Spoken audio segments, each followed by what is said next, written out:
Well, all right.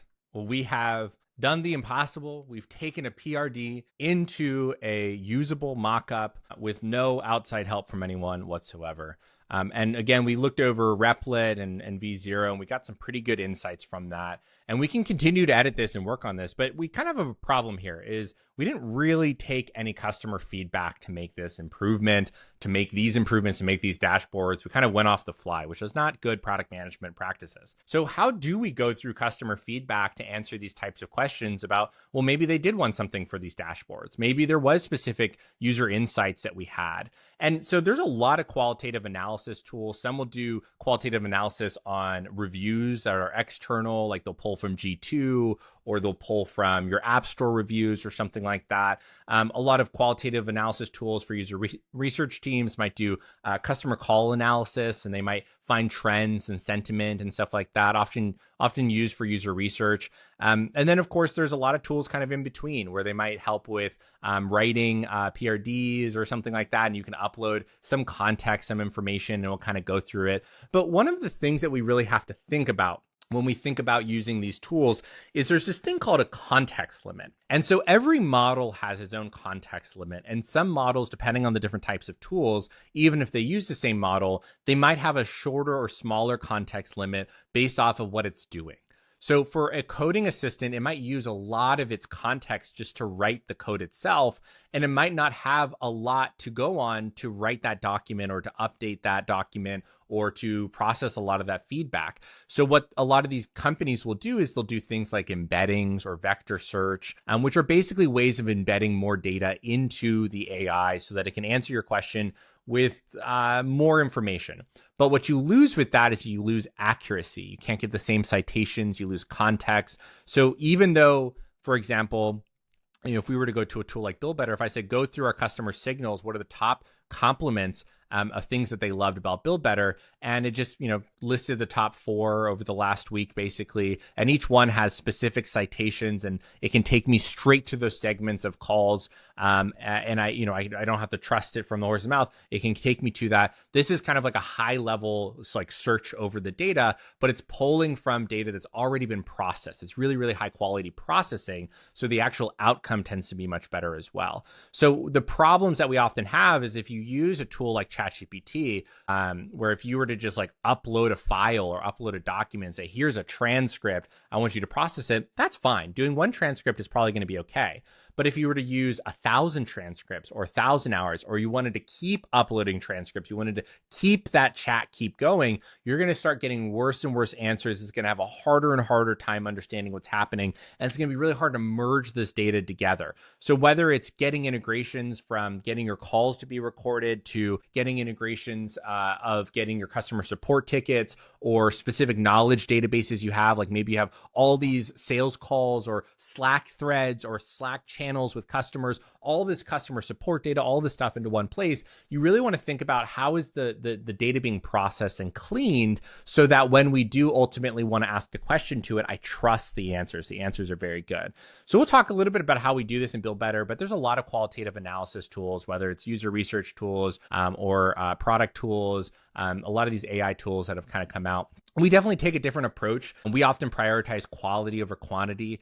We really do think that most of our types of customers, which are product people, they need specific citations. They need to go straight to that data. They need high quality answers. They need to listen to the horse's mouth. They can't just get a high level answer of like, generally speaking, these tend to be some problems. They really need those like quotes and citations. So this is kind of what you would expect from a lot of tools where you might be able to ask a question like this and it'll kind of go through your data, maybe give you a little citations, but that's fine. That's fine. But we might want something a little bit more. So let's dive into signals where this is something more unique to Build Better, but this kind of highlights some of the problems and some of the issues of processing a lot of data and how you can kind of think about improving that processing. So for example, Build Better goes through all of your customer and company knowledge. So we do internal meetings, external calls, user research calls.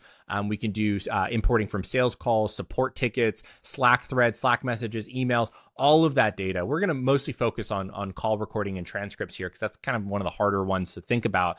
And we're going to focus focus on the external data. So we're just going to focus on customer calls, and we automatically extract these types of things. So improvements, complaints, compliments, issues, questions, inquiries. But when you think about this is, well, feedback can be subjective. So, when we looked at this chat message, something that was really interesting is it didn't talk about compliments of competitors. It didn't talk about compliments from a team member.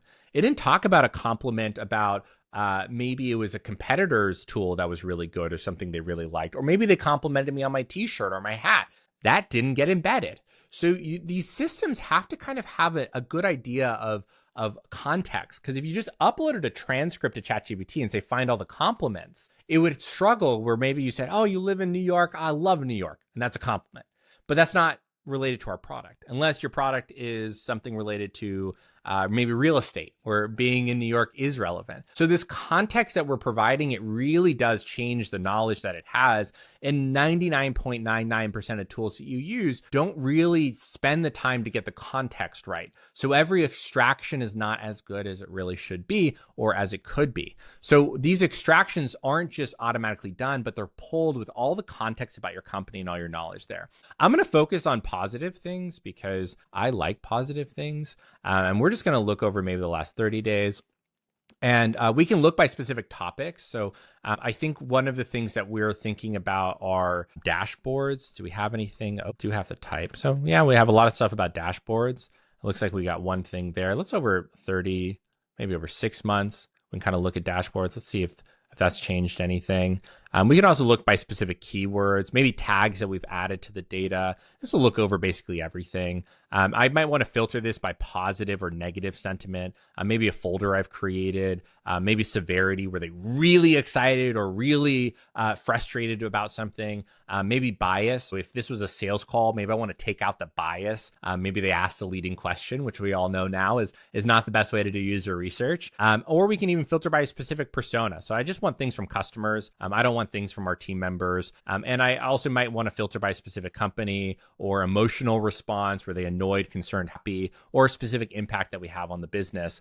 And then from here, I can hit play and I can listen to it straight from the horse's mouth. I can listen to the customer compliment our product. Looks like they're talking about, in-depth dashboards, tracking objectives, and some of the things that they've really liked that we can start generating for them. And of course, I could look over more data, or I could filter by something else. But this would allow me to find like, okay, maybe they didn't talk about dashboards, but we're trying to build a dashboard. So maybe we wanted something more like insights, like actionable insights, maybe signals. Maybe we want something like how have they talked about signals or something like that. And maybe we want, let's just look over everything. So compliments, observations, and we can start diving into this. I could save these signals to a specific folder. I could create a new folder and say, okay, here's all the dashboard. Here's all the insights that we have from this specific thing.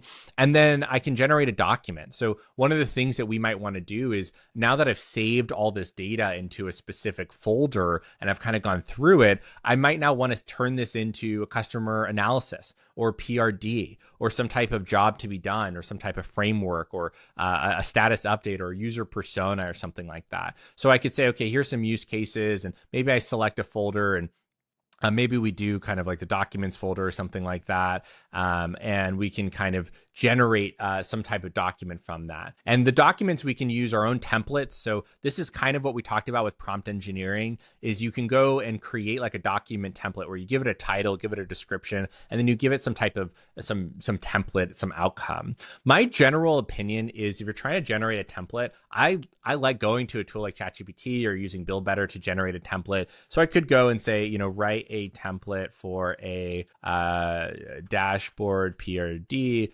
the outlines of the things that we want. And I can, have it generate a template here without needing to give me all the information itself. And I can start saying, okay, this is generally what I want. Okay, that sounds good. This sounds good. So it's kind of generating the prompt for me. I don't have to think about that prompt. It's kind of creating that prompt. And again, I could do the same thing and Build Better if I really wanted. But we'll use other tools out there just for that information.